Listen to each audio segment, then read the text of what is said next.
नमस्कार, जी मीडिया में आपका स्वागत है। मैं हूं दिलीप तिवारी। आज हमारे साथ एक खास मेहमान हैं जो केंद्र में कई प्रधानमंत्रियों के साथ केंद्रीय मंत्री रह चुके हैं।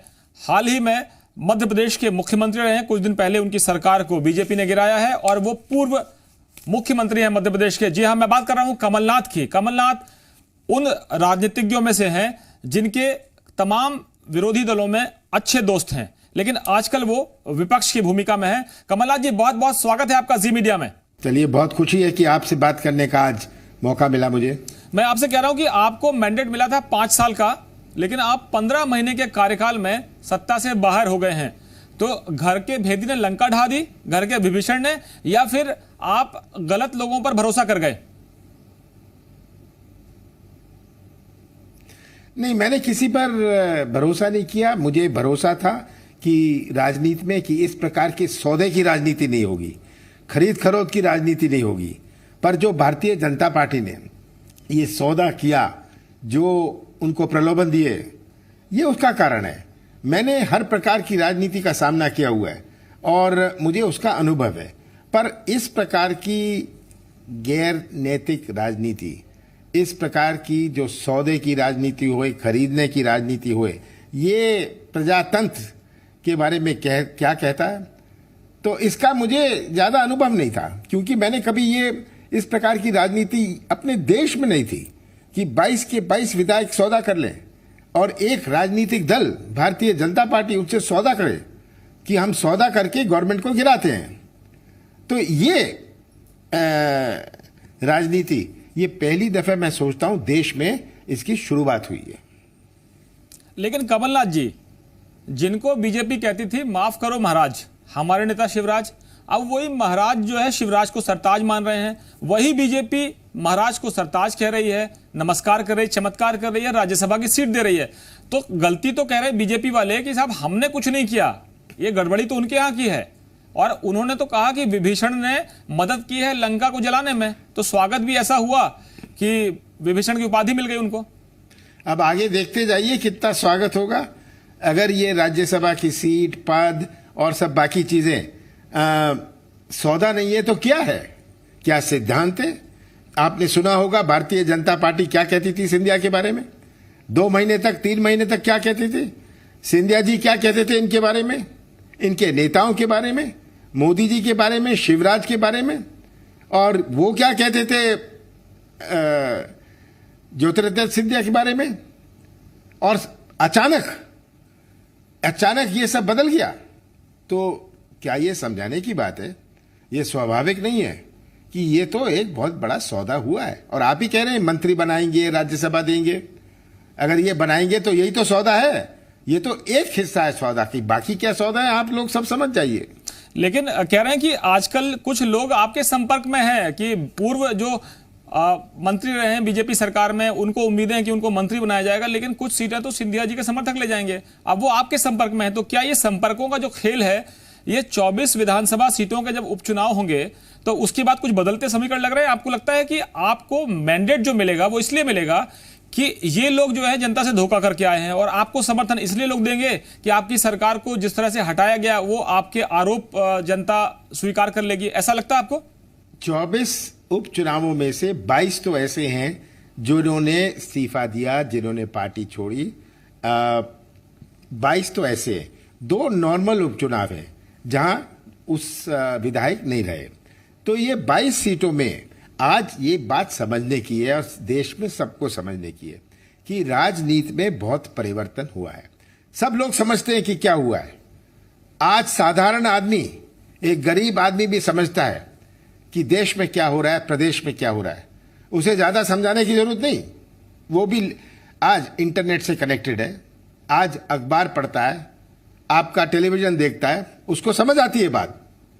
तो ये 22 सीटों में इनका क्या हाल होने जा रहा है, ये वहां के मतदाता इनको ऐसा मुंह तोड़ जवाब देंगे। यही उम्मीदवार जो इनके बीजेपी की खिलाफत करके, बीजेपी की आलोचना करके 1.5 साल पहले, 2 साल पहले जनता के बीच में गए थे और कांग्रेस के नाम पर आज बीजेपी के उम्मीदवार बन के बैठे, ये क्या जवाब देंगे जनता को? क्या जनता मूर्ख है? जनता सब समझ रही है और जनता चाहती है आज कि उन्हें मुंह तोड़ जवाब दे। मैं भी जनता से संपर्क में हूं। तो ये 22 सीटों का फैसला तो मैं सोचता हूं बड़ा स्पष्ट है। और बीजेपी के पूर्व जो मंत्री हैं, नेता हैं, वो बीजेपी के पूर्व मंत्री, पूर्व नेता, ये सब आज सोच रहे हैं कि हमारी पार्टी को हुआ क्या है। मुझे कई बीजेपी नेताओं ने, कई विधायकों ने कहा कि ऐसी बीजेपी हमने देखी नहीं। ये सौदेबाज बीजेपी जो कहती थी कि हम सिद्धांतों की राजनीति करते हैं, हम नैतिक राजनीति करते हैं, तो ये नैतिक राजनीति किस प्रकार की है? क्या ये वही बीजेपी है? आज ये बीजेपी के नेता और बीजेपी विधायक पूछ रहे हैं।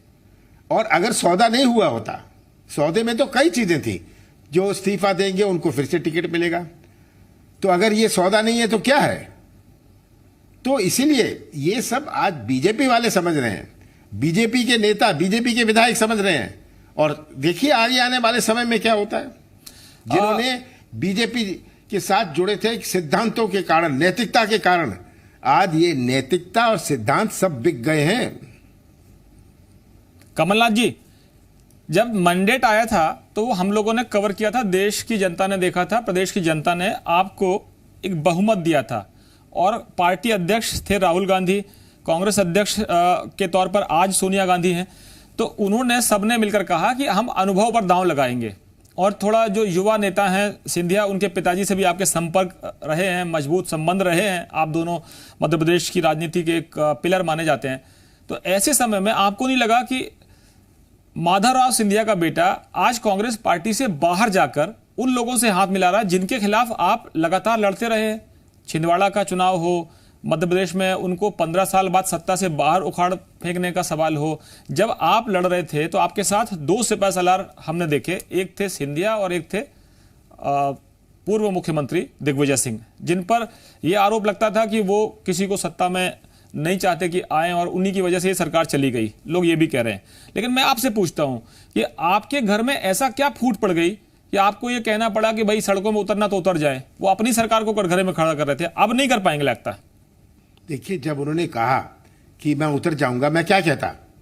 मैंने कहा अगर उनको उतरना है, अगर ये बात वो कह रहे हैं सही है, पहले तो उन्होंने खुद अपने मंच से, रिकॉर्डिंग तो आपके पास भी है, कहते थे कि कितना कर्जा माफ हो रहा है, कितने लोगों को राहत मिल रही है, कितनी सुविधा मिल रही है। ये सब बात तो सिंधिया जी खुद करते थे। इसकी तो सब क्लिपिंग्स आपके पास है, सब चैनल्स के पास हैं। और तब ये कह रहे हैं कि अब मैं सड़क में उतरूंगा। तो उसी वक्त मैं इनकी मंशा समझ गया था, इनकी मंशा समझ गया था। तो मैंने कहा अगर उतरना है तो उतर जाए, इसमें कौन सी खराबी है? कोई कहे कि मैं सड़क में उतरूंगा तो मैं क्या उसकी खुशामद करूंगा कि मत उतरो? कमलनाथ जी, एक बड़ा सवाल जो आपकी पार्टी उठा रही है, आप उठा रहे हैं, अब आप मुख्यमंत्री नहीं हैं, अब आप कांग्रेस के अध्यक्ष हैं, आपके साथ आपकी टीम में जो यूथ लीडर्स हैं वो हैं और साथ में आपके बड़े बुजुर्ग नेता भी होंगे। लेकिन आज के हालात में बात करूं तो पूरे हिंदुस्तान की बात करूंगा, क्योंकि आपका दायरा केवल मध्य प्रदेश तक सीमित नहीं है। आप केंद्र में मंत्री रहे, लंबे समय से आपने राजनीति की है, संसद में हमने आपको देखा है, कवर किया है। आज देश भर में सड़कों पर मजदूर है, वो मजबूर है। कई जगह ट्रेन से खबरें आई कि ट्रेन से हादसा हुआ, यूपी में एक हादसा हुआ जिसमें इतने सारे मजदूर मारे गए ट्रक में। मैं आपसे जानना चाहता हूं कि ये बड़ी विभत्स स्थिति है कि सड़कों पर बैल की जगह एक बैल के साथ दूसरा बैल इंसान बन गया है, मजदूर सड़कों पर मारे जा रहे हैं, जगह जगह सैलाब है। ये चुनौतीपूर्ण नहीं है? इस वक्त हमको राजनीति नहीं करनी चाहिए ऐसा लगता है, या फिर राजनीति ने ही सब नुकसान कर दिया? 24 मार्च को ये लॉकडाउन डिक्लेयर हुआ था, 24 मार्च को सब बंद हुआ था, ये मजदूर भटकते रहे। और आज जब इनको घर आना है, सरकार की प्राथमिकता होनी चाहिए थी कि मजदूरों को हम कौन सी सुविधा दें। रेल बंद कर दी, ट्रैफिक बंद कर दिया, सब कुछ बंद कर दी, और ये इनकी ओर देखने की तरफ इनका ध्यान मजदूरों पर नहीं था। उनका ध्यान था कि हमारी पब्लिसिटी कैसे हो गई, कौन सा अब कोविड में, ये कोरोना वायरस में हम एक नया जुमला कर लें। ये मौका ढूंढ रहे थे कि कोई चीज आ जाए उसमें मौका देखें कि हम कैसे जनता को गुमराह कर सकते हैं, बरगला सकते हैं। उनका ध्यान अगर होता, क्या ये साधारण बात नहीं है कि हर प्रदेश की, मध्य प्रदेश हो, झारखंड हो, यूपी हो, बिहार हो, इसके मजदूर अन्य प्रदेशों में हैं, गुजरात में नहीं होंगे। गुजराती मजदूर नहीं मिलेंगे आपको तमिलनाडु से, कर्नाटक से मजदूर नहीं मिलेंगे। पर सब जानते हैं देश भर में जो मजदूरी कर रहे हैं वो लगभग 7-8 प्रदेशों से हैं।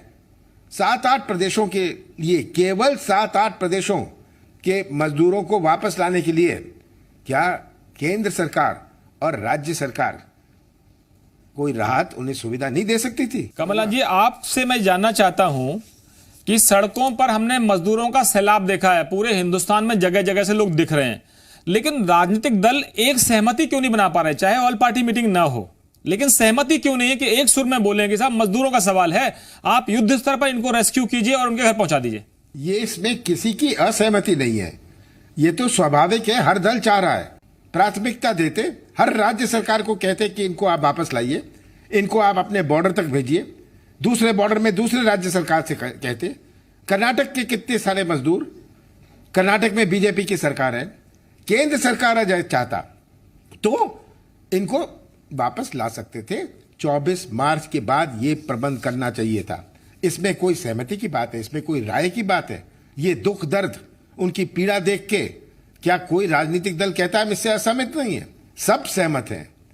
और मध्य प्रदेश में, अगर मध्य प्रदेश की सरकार यहां हर बॉर्डर में 500 बस लगा देती, 100 बस लगा देती और कहती हम आपको खाना दे रहे हैं, हम आपको वापस अपने जिले तक ले जाएंगे, पर नहीं, ये आज तक नहीं हो रहा। अब ये ऐलान करेंगे।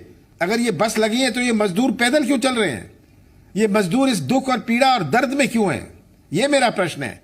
बस केवल ये इनकी जो आदत है कि मीडिया की राजनीति करो, कैमरा के सामने आओ, घोषणाएं करो, गुमराह करो, जुमला, ये इनकी राजनीति है। और आज पूरा देश देख रहा है कि कैसे पीड़ित आज मजदूर सड़क पर चलते हुए आ रहे हैं। लेकिन कमलनाथ जी, समिति के तो प्रश्न नहीं है, मैंने खुद मांग करी है। 20 लाख करोड़ का पैकेज है, किसानों के लिए खुली छूट है कि अपना अनाज देश में कहीं भी बेच दें। और इसके अलावा जो रेहड़ी वाले हैं, पटरी वाले हैं, या जो छोटे छोटे एसएमई सेक्टर के अलावा भी जो बाहर आते हैं, छोटे छोटे श्रमिक जो हैं वो अपना उद्योग चलाते हैं, इंडिविजुअल कैपेसिटी से चलाते हैं, उनके लिए इतना लंबा पैकेज का ऐलान हुआ। अब तो आप खुश होंगे? खुश होने की क्या बात है? देखिए, ये किसानों के साथ कितना बड़ा धोखा है। मेरा एक बुनियादी प्रश्न है, इस 20 लाख करोड़ रुपए की बात, इतना बड़ा जुमला देश के इतिहास में और विश्व के इतिहास में नहीं हुआ। इतना बड़ा जुमला, ये किसके पास कितने पैसे पहुंचे?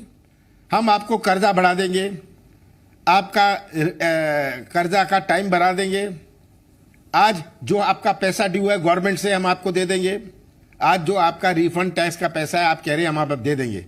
आप कौन सी बड़ी बात कर रहे हैं? आप कौन सा राहत पहुंचा रहे हैं?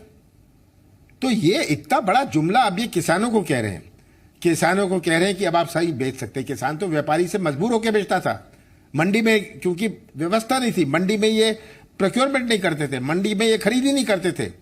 आज सब्जी की फसल का क्या हुआ? पूरी सब्जी की फसल नष्ट हो गई हमारे मध्य प्रदेश में। किसानों को, लोगों को कहना पड़ा काट के ले जाओ मुफ्त में। एक पूरी फसल नष्ट हो गई। हमारा खीरा हो, टमाटर हो, गोभी हो, ये नष्ट हो गई। क्या करेगा किसान? आपने मुआवजे की बात करी, आपने किसान के अकाउंट में पैसा पहुंचाया? मैं तो एक बुनियादी प्रश्न पूछना चाहता हूं, सरकार ये ऐलान करे किसके अकाउंट में कितना पैसा गया, किन लोगों के अकाउंट में। ये कोई बड़ी बात नहीं है, ये इसकी डिटेल पब्लिक कर सकते हैं। कौन से मीडियम सेक्टर, लघु उद्योग, छोटे उद्योग, किनके पास आपने पैसा दिया? आप कह रहे हो बैंक आपको पैसा दे देगा, बैंक आपका कर्जा और दे देगा। कर्जा देगा ना, तो कर्जा बैंक देगा, आप कह रहे हो बैंक ही दे देगा, उसमें आपने 20 लाख करोड़ रुपए चुन लिए। आप कहते हैं कि अब आप ये किसान सब जगह बेच सकता। किसान बेचेगा कैसे? किसान, अपने मध्य प्रदेश का किसान क्या कर्नाटक जाएगा बेचने? कमलनाथ जी, लेकिन जो बीजेपी वाले वो कहते हैं कि आप लोगों को ताली थाली अगर बजवा दें प्रधानमंत्री तो दिक्कत है, दिया मोमबत्ती जलवा दें कोरोना फाइटर्स के सम्मान में तो दिक्कत है। अब आप कह रहे हो कि किसानों के अकाउंट्स में पैसा गया वो पब्लिक करना चाहिए।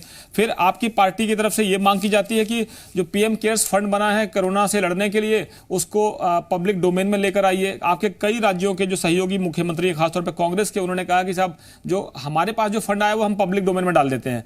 तो इसका मतलब ये है कि आपको भरोसा नहीं है कि मोदी जी जो कर रहे हैं वो देश के लिए ठीक कर रहे हैं।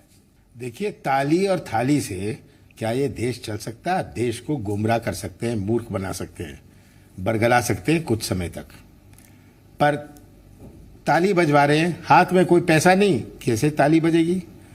थाली आप बजवा रहे हैं, थाली में कुछ खाना नहीं और आप थाली बजवा रहे हैं, इससे क्या राहत हो जाएगी? आज जो हमारी अर्थव्यवस्था को बड़ी ठेस पहुंची है, आज जो हमारा पूरा औद्योगिक क्षेत्र चौपट है, अगले 1-2 महीने में ये साबित होएगा, ये पूरी बात साबित हो जाएगी कि कितना नुकसान हुआ है। इसमें ये सोचने के लिए हम इनको राहत कैसे पहुंचाएं। आप कह रहे हैं हम लोन कैसा दें, आप कह रहे हैं कि जो टैक्स आपको रिफंड करना था वो हम आपको दे देंगे।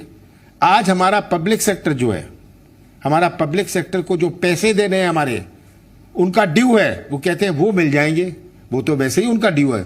तो सरकार क्या कर रही है? उसको सबको 20 लाख करोड़ रुपए में जोड़ रही है। कमलनाथ जी, लेकिन एक चीज मुझे बताइए कि जब भी बात होती है तो कहा जाता है कि ये पूरा जो 20 लाख करोड़ का पैकेज है इसको डिकोड किया। निर्मला सीतारमण जी ने कहा कि साहब ये एमएसएमई सेक्टर है उसको जाएगा, किसानों को भी जाएगा, जो अगर एम्प्लॉयज हैं, एम्प्लॉयर्स हैं, उन्होंने कहा कि भाई हम कुछ परसेंटेज आप जो उनके ईपीएफ में या पीएफ में जो आप काटते हो वो 12 की जगह 10 कर दीजिए।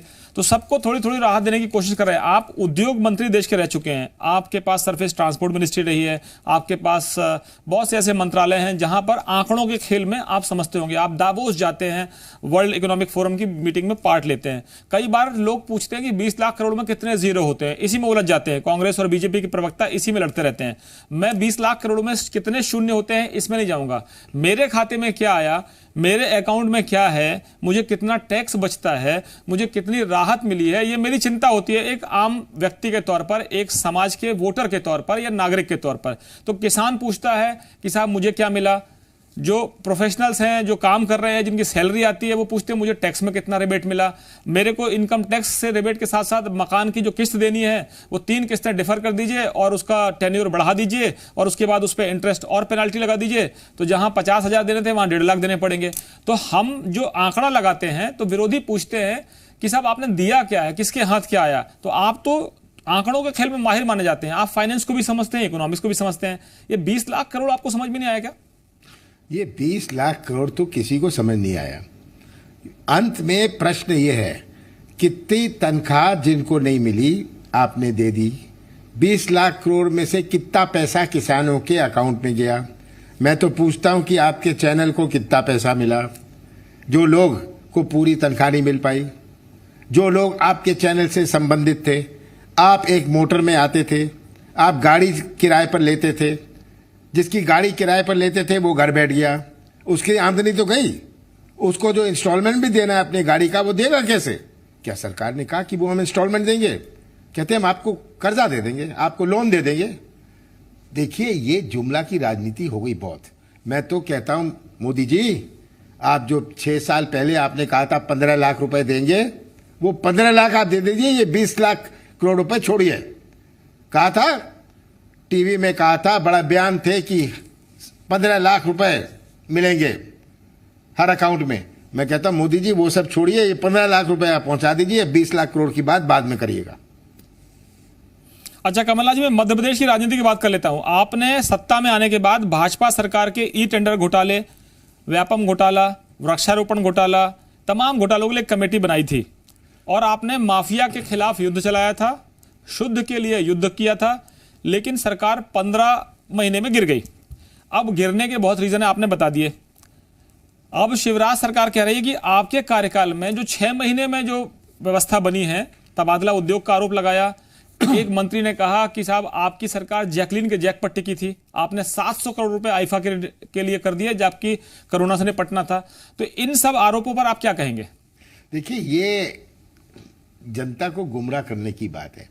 15 महीने में से 2.5 महीने तो आचार संहिता और लोकसभा चुनाव में गए। मेरे पास 12.5 महीने थे। 12.5 महीने में जो हुआ मेरे मध्य प्रदेश के मतदाता, मध्य प्रदेश की जनता गवाह है। मैं शिवराज सिंह या भारतीय जनता पार्टी से कोई सर्टिफिकेट नहीं चाहता। मैं तो कहता हूं जनता गवाह है।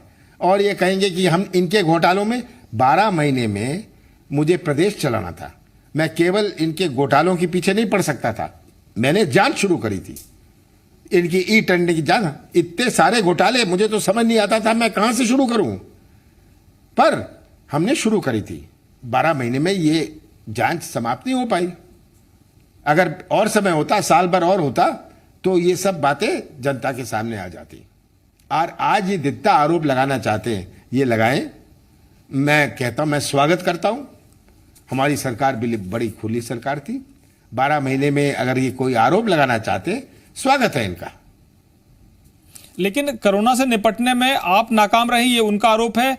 हमने जब गवर्नर साहब से बात की तो उन्होंने कहा कि जो सरकार के ट्रांजिशन का फेज था, जो लॉकडाउन नहीं हुआ था, उस दौरान जो विधानसभा चल रही थी, देश की संसद चल रही थी, उस दौरान जो ट्रांजिशन के फेज में गड़बड़ी हो गई, इंदौर और भोपाल जो है वो हाथ से निकल गए। इस पर आप क्या कहेंगे? क्योंकि वो कहते हैं कि आपकी सरकार की चिंता आईफा थी, कोरोना नहीं था। मेरी चिंता आईफा की नहीं थी। आईफा को सबसे पहले मैं कह दूं, एक पैसा सरकार ने नहीं दिया। ये बिल्कुल झूठ है। और मुझे ताज्जुब होता है कि शिवराज सिंह जी इतना झूठ कैसे, हाँ, इतनी आसानी से और मुस्कुराते हुए इतना झूठ बोल सकते। एक पैसा हमने आईफा का किसी को नहीं दिया। बिल्कुल झूठ बात है। दूसरी चीज, मैं चाहता था आईफा होए कि मध्य प्रदेश की आन बढ़े, मध्य प्रदेश की शान बढ़े, मध्य प्रदेश की पहचान बने, मध्य प्रदेश को हम अपने देश के बड़े राज्यों के नक्शे में लाएं। ये मेरी इच्छा थी। चलिए, पर 30 जनवरी से जब ये कोरोना का शुरुआत हुई थी, मैंने इसकी वीडियो कॉन्फ्रेंस करी। तब तक तो यूएन ने, यूनाइटेड नेशंस ने भी इसको पैंडेमिक घोषित नहीं किया था। यूनाइटेड नेशन ने तो 12 मार्च को पैंडेमिक घोषित किया। और जब हमारी विधानसभा चली और हमारे विधानसभा के अध्यक्ष ने स्थगित किया कोरोना के कारण, शिवराज जी ने तो मजाक उड़ाया। शिवराज ने कहा, क्या कोरोना है, ये तो मजाक है, क्या ये जोशी है कि कोरोना आ रहा है? ये शिवराज की सोच थी, ये शिवराज की समझ थी। और ये तो बात, उसके पहले तो कोई कोरोना था नहीं, कोई केस हुआ नहीं था। ये तो जब इन्होंने संभाला, जब मैंने तो 20 मार्च को इस्तीफा दिया, उसके बाद ये सब बातें शुरू हुई। अभी ये सुना कि पत्रकारों के साथ प्रेस कॉन्फ्रेंस में उन्होंने कहा कि ये सर्दी जुकाम की तरह है, डरने की जरूरत नहीं है। अब शिवराज जी का अपना नजरिया है, वो उनका अपना नजरिया, उनको जैसी बात सूट करती है वैसी बात कर लेते हैं। अब ये कहते हैं खांसी जुकाम है तो बंद, ये तो लॉकडाउन क्यों किया है? अगर खांसी जुकाम है, कोई बड़ी चीज नहीं है, तो आपने लोगों को ये लॉकडाउन क्यों करके रखा? तो आप कह दीजिए ये सब खांसी जुकाम है, इसकी कोई आवश्यकता नहीं है, कोई टेस्टिंग की जरूरत नहीं है, कोई स्वास्थ्य सुविधा की जरूरत नहीं है, तो ये कह दे।